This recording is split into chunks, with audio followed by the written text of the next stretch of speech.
வணக்கம் அன்புள்ளங்களே, வாங்க நிகழ்ச்சி போகலாம். இன்னைக்கு நம்ம பார்க்கக்கூடிய தலைப்பு என்னன்னா 2026 தமிழ் புத்தாண்டு பலன்கள், அதாவது பராபவ ஆண்டினுடைய தமிழ் புத்தாண்டு பலன்களை பார்க்குறோம். இந்த ஆண்டு தனுசு ராசி என்பர்களுக்கு எப்படி இருக்குன்னு பார்த்தோம்னா, தனுசு ராசியினுடைய நட்சத்திரம் அப்படின்னு பார்க்கும்போது மூலம் 1, 2, 3, 4 ஆகிய பாதங்களும், பூராடம் 1, 2, 3, 4 ஆகிய பாதங்களும், உத்திராடம் 1ஆம் பாதமும் தனுசு ராசியில் அடங்கியுள்ளது. வருட தொடக்கத்தில் உங்கள் ராசிநாதன் குரு உங்கள் ராசிக்கு 7ஆம் இடத்தில் அமர்ந்துள்ளார். அதனால் முக்கிய விஷயங்களை குரு 8ஆம் இடத்திற்கும் செல்லும் முன் செய்வது நல்லது.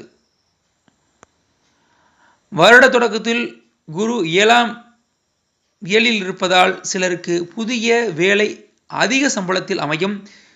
திருமணம் நிச்சயமாகும். கூட்டுத் தொழிலில் லாபம் வரும். அலுவலகத்தில் உங்கள் திறமைக்கு அங்கீகாரம் கிடைக்கும். வீடு வண்டி வாகன மாற்றம் ஏற்படும். மனைவி வழியில் பூர்வீக சொத்து கைக்கு வரும். ஆன்மீக பணி செய்பவர்கள், ஜோதிடர்கள், புரோகிதர்கள், கோவில் அர்ச்சகர்களுக்கு எல்லாம் இது நல்ல புத்தாண்டாக அமையும். இந்த ஆண்டு சனி பகவான் உங்கள் ராசிக்கு 4ஆம் இடத்தில் உள்ளார். இது அர்த்தாஷ்டம சனீஸ்வரர் காலம் என்பதால் சுப விரயங்கள் அதிகரிக்கலாம். சிலருக்கு கடன் கொடுத்துவிட்டு அந்த கடன் தொகையை வசூல் செய்ய போராட வேண்டி வரும். சிலருக்கு வீடு கட்டி அதன் மூலம் கடனாளியாக அமைப்பு ஏற்படலாம்.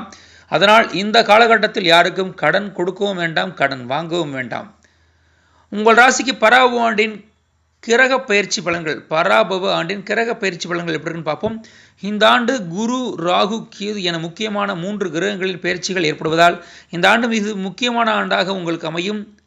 இந்த ஆண்டு குரு பகவான் உங்கள் ராசிக்கு 8ஆம் இடத்திற்கு வருகிறார். குரு உங்கள் ராசிக்கு 8ஆம் இடத்திற்கு வருவதால் சுப காரிய தடை ஏற்படலாம்.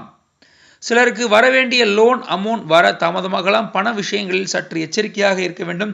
சிலருக்கு வெளிநாட்டில் செய்து வந்த வேலையை விட்டுவிட்டு சொந்த நாடு திரும்புவீர்கள். இந்த ஆண்டு ராகு பகவான் உங்கள் ராசிக்கு 2ஆம் இடத்திற்கும், கேது பகவான் உங்கள் ராசிக்கு 8ஆம் இடத்திற்கும் வருகிறார். இதனால் ஜாதகத்தில் நாகதோஷம் இருப்பவர்கள் அதற்கான பரிகாரங்களை செய்து கொண்டால் திருமண தடை நீங்கும். நல்லபடியாக கல்யாணம் நடக்கும். சனிக்கிழமை தோறும் ராகு காலத்தில் வைரவருக்கு 8 நல்லெண்ணெய் தீபம் ஏற்றி வழிபாடு செய்தால் உங்கள் எண்ணங்கள் அனைத்தும் வெற்றியாகும்.